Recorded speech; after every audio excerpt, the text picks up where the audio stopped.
Hi! A lot of you have been asking about my conditioning routine. Lately, I've just been re-uploading my old content as people request it, but my last conditioning video was a year ago, and I've updated my routine since then, so I thought I'd make a brand new video.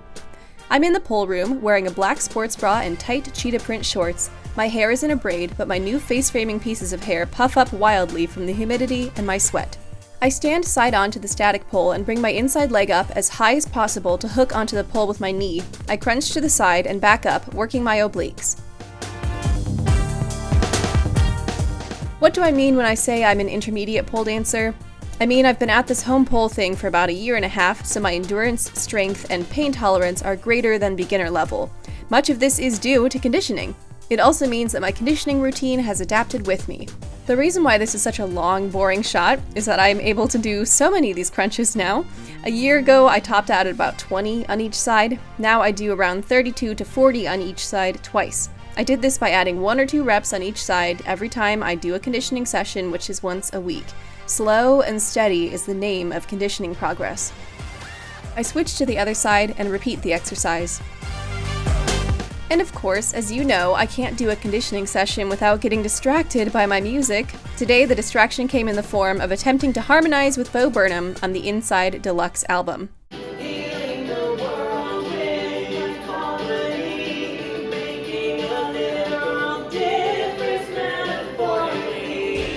I face the pole and brace one knee and one forearm against it, reaching up with the other hand. I perform 2 of these bracket climbs to reach the top of the pole, then slowly lower myself back down with the pole tucked into my elbow pit. I repeat this on the other side. I structure my conditioning sessions like this. I perform 2 sets of 2 exercises, then move on to 2 new exercises. So those ballerina crunches you just saw and that climb will be repeated. I aim for about 10 to 12 different exercises during conditioning, although sometimes if I'm really emotional or sweaty, I only get through about 6. Next set.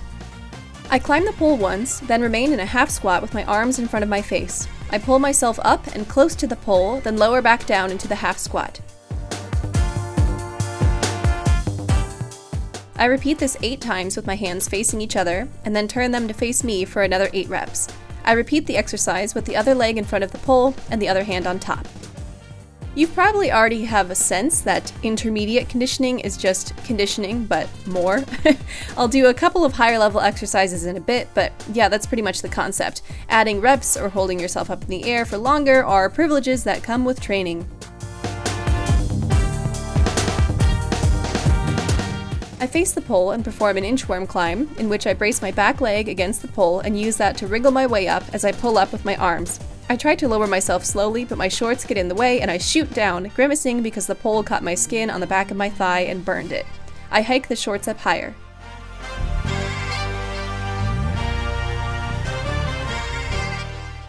Let's talk skin conditioning. I keep lowering myself slowly with the pole against my elbow skin or thighs in order to desensitize the skin.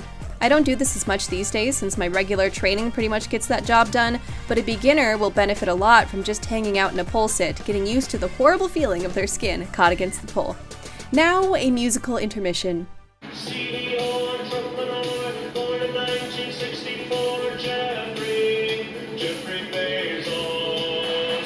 Now, I'm holding onto the pole and wheedling my legs through the air in an arc, performing 5 fan kicks on each side. This is where I probably should have done some knee tucks, but those are sort of the bane of my sweaty existence right now, and since they're all up in your armpit, and since summertime in Arizona is practically a middle finger to all armpit-based moves, I'm not gonna do them. But yes, skin conditioning, it's important. It'll help you tolerate pressing your skin against the pole, and it hurts like hell. My elbows are still tender, so I've been focusing more on those than my inner thighs, which have long since learned to stop crying to me when a pole sit hurts. As for my hands, when I condition, I try to use as few grip aids as possible, so today I just put on tight grip and only at the very beginning. That way I can challenge myself to work through the sweat, although some days, most days, that is actually impossible, and I do have to get out the ITAC. My second exercise in this 3rd set is side climbs, which have left me with ugly ankle bruises recently, and that tells me I need to practice them more. I stand side onto the pole and bring my inside leg up high. I reach up and bring my other leg onto the pole at the ankle. I brace with that contact point to scoot my inside leg up high again, then repeat the process until I'm at the top of the pole. Next set! I sit at the base of the pole with my legs in a straddle. I use my hands, which grip the pole in front of my face, to lift my body weight off the ground, trying to keep my legs straddled out.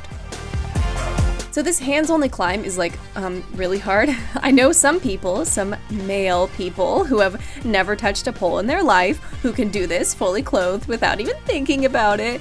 Not so for me. It'll be a long, long journey until I can pull myself up using only my arms. So for now, I'm conditioning.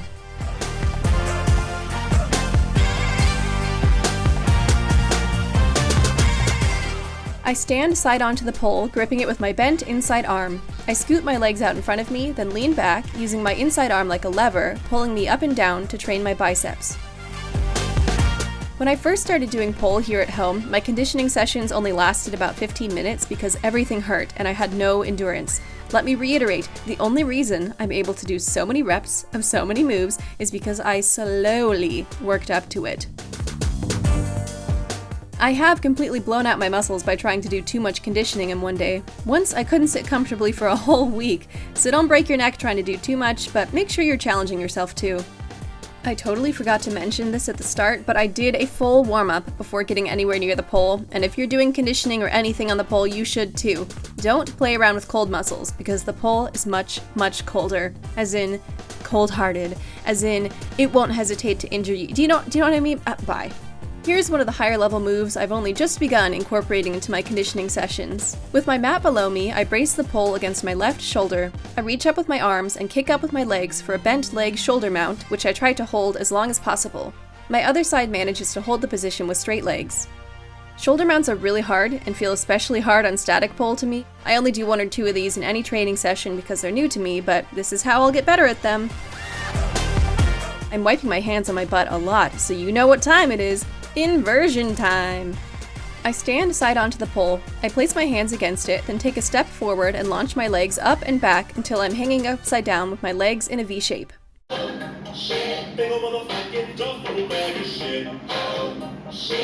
Is dancing to Bo Burnham's music even legal if you're not crying while you do it? Anyway. Just so you know, it's not all peaches and candy. Here I am trying to do an aerial invert from a side climb, and boy oh boy, it's not working at all. I'm too sweaty, I'm too tired, the pole is too static.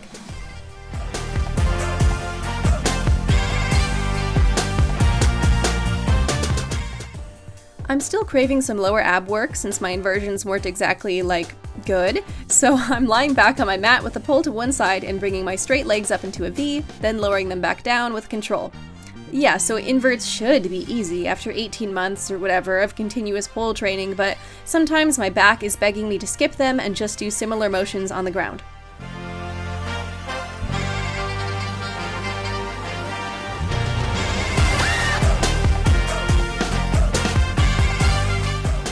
I like to wrap up a conditioning session by throwing on my pleaser heels and knee pads and just jamming out. And the Bo Burnham song 1985, which I've never heard before, came on and just kind of spoke to me, you know?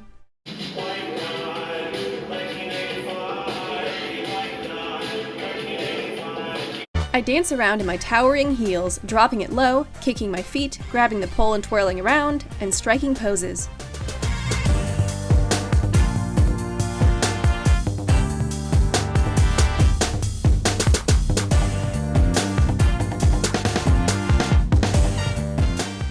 This freestyling is great for my brain because it lets me loosen up a bit, great for my body because at this point this is the absolute last of my energy reserves and I want to see if I can push myself, and great for my soul because it's fun to just mess around. Conditioning sessions can seem very serious and goal-oriented, so adding some flow to the end gives me a little something to look forward to.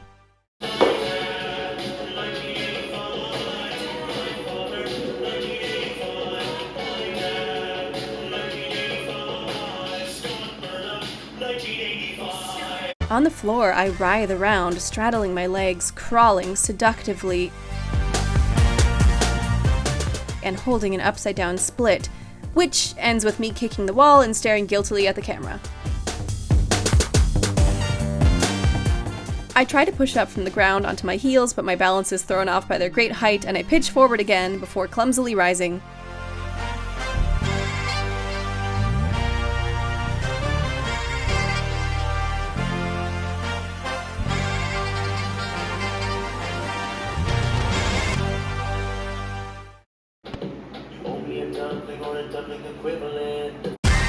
Well, that's just about that. Please politely ignore me flexing for the thumbnail.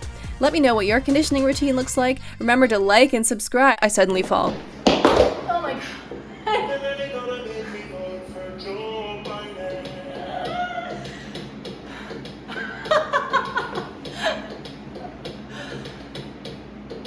The fall repeats in slow motion. The subscribe button appears on the right. A suggested video and playlist appear on the left.